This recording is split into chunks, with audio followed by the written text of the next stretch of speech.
सर्वांचं आणखीन एका नवीन व्हिडिओमध्ये खूप खूप स्वागत आहे। आणि आज आम्ही सगळ्या मैत्रिणी एकत्र आलेलो आहोत आणि छोटीशी पार्टी करणार आहोत। खरं म्हणजे ही वुमन्स डेची पार्टी होती आणि आम्ही वुमन्स डेलाच करणार होतो, पण झालं असं की वुमन्स डेच्या दिवशी सगळ्यांना शक्य नव्हतं, म्हणून आधीच आम्ही ही टी पार्टी ठेवलेली। आणि यावेळी ती माझ्या घरी होती, कारण कधी ज्या छोटी मोठी पार्टी 30ची पार्टी किंवा इतर काही असलं तर माझ्या घरी असा कोणताही कार्यक्रम झाला नव्हता। म्हटलं चला यावेळी आपल्या घरी ठेवूया, आणि आपल्या घरी कोण येणार असेल तर आपण घर एकदम व्यवस्थित आवरून ठेवतो। तसं बघितलं तर संध्याकाळपर्यंत माझं सगळं काम आवरलेलं असतं, त्यामुळे घर व्यवस्थित असतं, त्यामुळे वेगळं एक्स्ट्रा काही ठेवण्याची विशेष गरज नव्हती।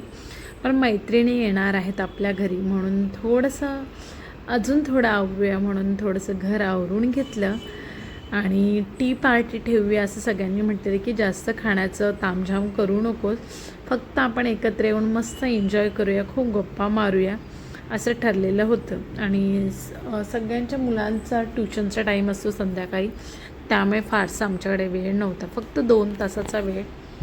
म्हटलं या 2 तासात आपण भेटून घेऊया।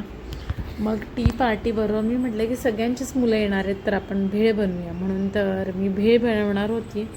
आणि त्यासाठी ह्या प्लेट्स, चहाचे कप सगळं काढून ठेवलेलं होतं, कारण त्यानंतर लगेच आम्हाला जायचं होतं मला रुरीशला घेऊन ट्युशनसाठी, आणि वेळ नव्हता, त्यामुळे आधीच मी प्रिपरेशन करून ठेवलं। आणि माझी एक मैत्रीणसुद्धा हेल्पसाठी आलेली की मी तुला भेळ बनवण्यासाठी हेल्प करते, ती खूपच लवकर आलेली, तर मी तिच्यासोबत गप्पा मारता मारता इथे भेळ बनवायला घेतलेली आहे। ओळी भेळ बनवायची होती, त्यामुळे कांदा टोमॅटो सगळी तयारी करून ठेवली। मग सगळ्याजणी आल्यानंतर मी त्याच्यामध्ये मुरमुरे आणि चिवडा घालून घेणार होती आणि सगळी प्रिपरेशन करून ठेवली। खरंच आपण बघितलं तर रोज आपण आपल्या कामांमध्ये मुलांमध्ये एवढे गुंग असतो की स्वतःसाठी टाईम काढायला वेळ मिळतच नाही, पण जेव्हा अशा मैत्रिणी भेटतो तेव्हा त्यांच्यासोबत घालवलेला वेळ हा एक प्रकारचा क्वालिटी टाईम असतो। इतक्या गप्पा मारले जातात आणि खरंच आपण खूप फ्रेश होतो।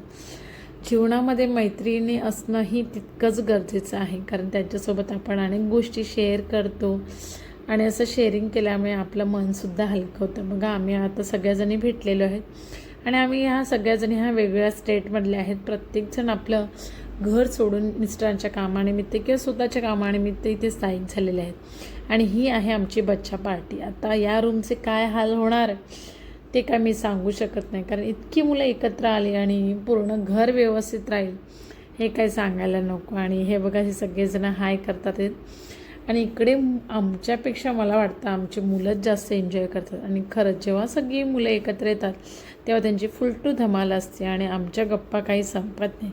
त्यातले एक म्हणते की आपण भेटलो आहोत तर छान छान रील्स बनवूया, कोणत्या रील बनवायच्या कशा बनवायच्या याच्यावर त्यांचं डिस्कशन चालू होतं। आणि आता मी बनवणार होती चहा। आता यात इथे ना एक गंमतच झाली की मी चहा बनवायला ठेवला आणि त्यात एक माझी मैत्रीण आली, तिला बघायचं होतं की तुझ्या हे जे डॉवर्स आहेत तिथे खाली चिकटपणा काय येत नाही, म्हणून ती चेक करायला गेली। आणि तेवढा चहाचं जे पातेलं आहे त्याचं जे हँडल आहे त्या हँडलच पूर्ण तिचा धक्का लागला आणि पूर्ण चहा सगळीकडे सांडला आणि सगळीकडे चहा सांडला। मग मी म्हटले की तसंही माझा काही चहा एवढा काही व्यवस्थित होत नाही, तर तो चहाची पण मी थोडीशी प्रिपरेशन करून ठेवलेली। म्हटलं की आल्यावर मग आपल्याला जास्तीत जास्त गप्पा मारता यावं म्हणून तुम्ही म्हणाले की चहाचं पण तयारी, तर याच्यासाठी की जास्तीत जास्त आपल्याला गप्पा मारता येईल। मग हा चहा तर सांडला, मग पुन्हा मैत्रिणींनी चहा ठेवला आणि मी इथे भेळ बनवायला घेतली, सगळ्या मुलांना भेळ द्यायला घेतली। त्यांना म्हटलं चला ब्रेक टाईम। आणि खरंच बघता बघता 2 तासाचे 2.5 तास झाले, कारण ऑलमोस्ट सगळ्याजणी काही जणी लवकर आलेल्या होत्या आणि वेळेपेक्षासुद्धा नॉर्मली सगळेजण उशिरा येतात आणि काही जणी खूप लवकर आल्या आणि काही जणी उशिरासुद्धा आल्या, आणि आमचा हा टाईम कसा गेला आम्हाला कळत नाही। इतक्या गप्पा मारल्या, रील्स बनवल्या, खूप मज्जा आली। आणि खरंच मैत्रिणींनो, थोडा आपला नेहमीचा संसार नेहमीचे कामच आहे, पण त्यामध्ये सुद्धा वेळ काढून जेव्हा आपण मैत्रिणींबरोबर वेळ घालवतो तो क्वालिटी टाईम खरंच खूप छान असतो। आम्हाला खूप मज्जा आली। मग मी सगळ्यांसाठी जी भेळ बनवलेली ती सगळ्यांना द्यायला सुरुवात केली. आता मुलांमध्ये काही मुलांना तिखट आवडत नाही, तर त्यांच्यासाठी फिकी आणि सगळी अशी भेळ देऊन घेतली. आणि इथे मी सांगते आहे की चला चला आता मला जायचं आहे याला ट्युशनला पाठवायला, तर लवकर आपण नाश्ता करून घेऊया. आणि माझी एक मैत्रीण म्हटली, डोंट वरी, मी तुला सोडेन तिथे क्लासच्या इथे, तू काही घाई करू नको. आणि ती पाठवणार होती, त्यामुळे मी थोडी रिलॅक्स झाली. मुलांना भेळ देऊन घेतली आणि माझं पूर्ण लक्ष हे घड्याळाकडेच होतं, कारण मला रुवीचा क्लास काही बुडवायचा नव्हता. एन्जॉय तर करायचा होता मैत्रिणींबरोबर, पण त्याला ट्युशनलासुद्धा घेऊन जायचं होतं, कारण हे बाकीचे सगळे त्यांच्या क्लासवरनं आलेले आणि रुवीचा ट्युशनचा टाईम लेटचा असतो. तर सगळ्यांना अशी भेळ देऊन घेतली आणि मस्त अशी आम्ही भेळ एन्जॉय केली. खूप मजा आली आणि कोण ना कोण सतत काही ना काही जोक्स मारायचे, कॉमेडी करायचे, त्यामुळे इतकं हसायला येत होतं. आणि सगळ्यांना भेळसुद्धा आवडली, कारण भेळ बनवण्यासाठी वेळ कमी लागत होता. मग भेळ खाऊन घेतली आणि मुलं बघायचे मस्त बसलेत एकमेकांचं बघून, छान अशी भेळ एन्जॉय करतात.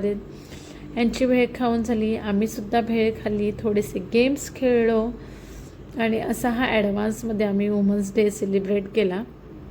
खूप मजा आली. आता इथे सगळ्यांनाच घाई झालेली आहे, कारण 7 वाजेपर्यंत सगळ्यांना आम्हाला निघायचं होतं. आणि तर मी त्यांना म्हटले की बसून खा तुम्ही, आणि मग निवांत बसल्या त्या आणि भेळ खाल्ली आम्ही. मी चहासुद्धा उकळायला ठेवलेला, मग आता चहा घेऊन आम्ही निघणार आहोत.